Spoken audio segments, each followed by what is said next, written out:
Seperti sudah saya jelaskan sebelumnya, bahwa kita bisa menuju ke dalam mimpi yang bisa kita kendalikan secara penuh. Lucid dream ini sudah dikenal sejak zaman peradaban kuno dan digunakan untuk berbagai tujuan. Seperti para praktisi yogis di Tibet sejak ribuan tahun lalu, lucid dream digunakan untuk mencari makna kehidupan dan mempelajari ilusi dunia yang kita sebut sebagai realita saat ini. Lucid dreaming bisa ditelaah melalui sisi spiritual ataupun sains. Di sisi spiritual, lucid dreaming ini adalah media pemahaman hidup melalui aktivitas non-fisik yang melibatkan mind atau pikiran dan soul atau jiwa.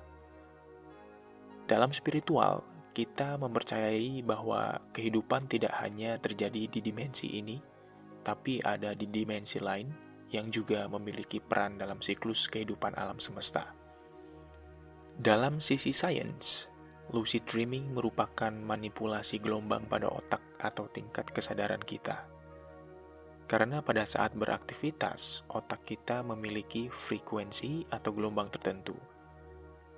Frekuensi yang dihasilkan pada setiap aktivitas akan berbeda. Begitu juga ketika kita sedang tertidur, bermimpi, atau melakukan lucid dreaming.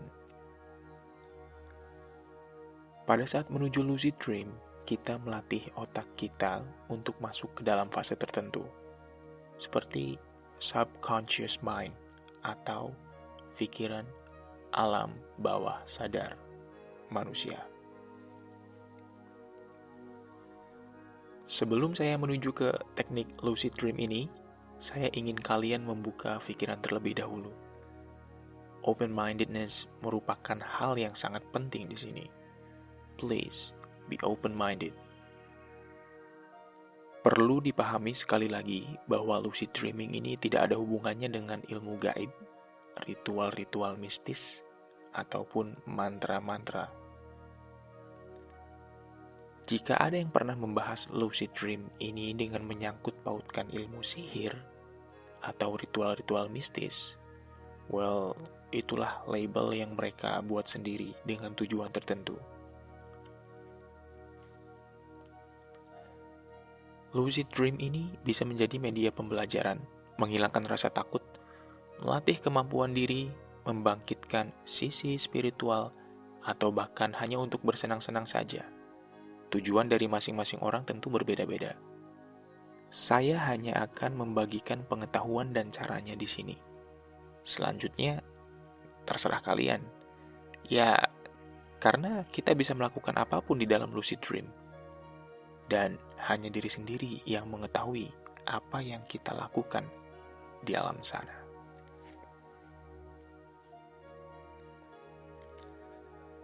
Lalu, bagaimana menuju lucid dream? Ada beberapa teknik yang bisa dilakukan untuk melakukan lucid dreaming ini. Di antara teknik-teknik yang sudah dikembangkan oleh beberapa pakar lucid dream, antara lain wild atau wake initiated lucid dream, mild mnemonic induced lucid dream, field finger induced lucid dream, dan teknik-teknik lain. Tapi dari sekian banyak teknik tersebut, kemungkinan tidak semuanya akan berhasil. Mungkin ada yang gagal melakukan teknik tertentu, namun ada juga yang berhasil dengan teknik yang sama. Tingkat keberhasilan lucid dream bergantung pada situasi dan kondisi dari masing-masing individu. Saya akan membahas tentang teknik-teknik lucid dream ini. Namun, sebelum menuju ke sana, ada beberapa teknik utama dalam melakukan lucid dreaming. Hal ini adalah sesuatu yang sering dilupakan oleh seseorang yang ingin melakukan lucid dreaming. Banyak orang yang sudah mencoba melakukan lucid dreaming, namun belum juga berhasil, karena melupakan beberapa teknik-teknik yang paling mendasar. Beberapa teknik dasar melakukan lucid dreaming adalah teknik-teknik yang berhubungan dengan awareness, atau kesadaran mental kita. Teknik ini akan meningkatkan keberhasilan kita dalam melakukan lucid dreaming.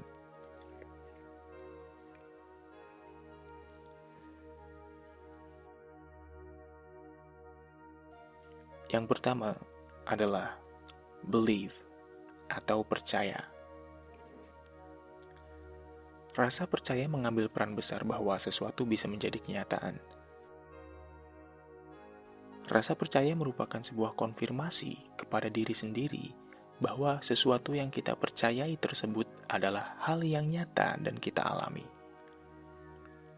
Bukan hanya pada lucid dreaming, contoh lain adalah ketika kita mempercayai suatu hal seperti seseorang yang merasakan sakit pada tubuhnya, atau mempercayai bahwa dia memiliki penyakit tertentu dari apa yang dia rasakan.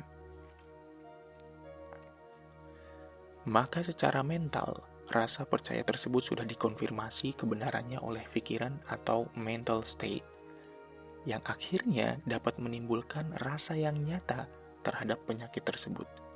Atau dalam istilah sains, kondisi ini disebut juga sebagai gangguan psikosomatis. Gangguan psikosomatis ini adalah penyakit yang disebabkan oleh pikiran atau kecemasan berlebih pada kerja tubuh, di mana pikiran mempengaruhi tubuh hingga penyakit muncul atau menjadi bertambah parah. Misalnya, ketika seseorang merasakan jantungnya berdebar lebih cepat atau lebih lambat dari biasanya, kemudian menimbulkan kecemasan berlebih. Kecemasan tersebut kemudian dikonfirmasi oleh psikis atau mentalnya, sehingga kemudian memunculkan gejala lainnya seperti tubuh berkeringat, tangan bergetar atau tremor, dan gejala lainnya yang semakin parah. Dan setelah dicek secara medis, tidak ditemukan tanda penyakit apapun. Tidak heran jika hal-hal seperti ini selalu dihubungkan dengan sesuatu yang bersifat mistis atau ilmu sihir, seperti santet.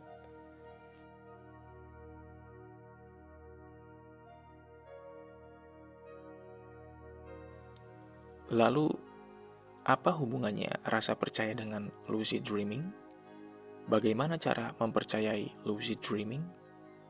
Ya, kita perlu mempercayai bahwa lucid dreaming adalah sesuatu yang nyata dan mempercayai diri kita bahwa kita bisa melakukannya tanpa mempertanyakan atau meragukannya dan bertanya-tanya sebelum kita tidur untuk melakukan lucid dream. Tetapkan tujuan kita sebelum melakukannya sebagai menuju lucid dream tanpa keraguan. Rasa percaya dan yakin sangat menentukan tingkat keberhasilan lucid dream yang lebih besar.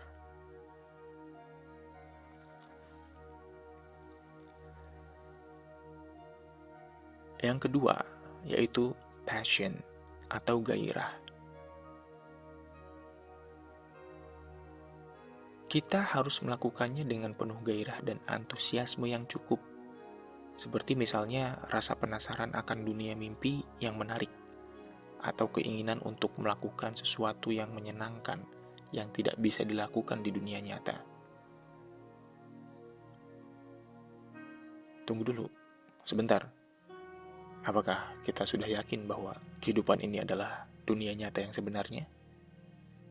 Atau kehidupan ini hanyalah lucid dreaming dari diri kita yang lain, diri kita yang sebenarnya?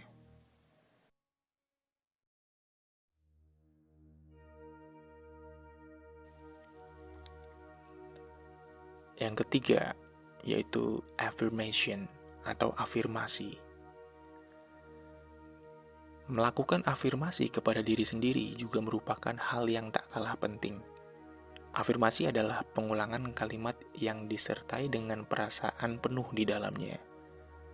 Afirmasi yang saya lakukan dan yang saya gunakan selama ini adalah, saya akan melakukan lucid dream malam ini. Atau, saya akan sadar ketika saya bermimpi. Salah satu dari kalimat tersebut akan saya ulangi secara terus-menerus sebelum saya menuju ke waktu tidur. Setelah saya sudah yakin dengan afirmasi tersebut, kemudian saya akan pergi tidur.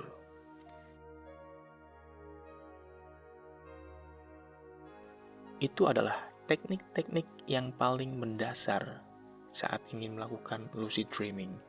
Dan 3 teknik tersebut adalah teknik yang harus dikuasai pertama kali. yaitu belief,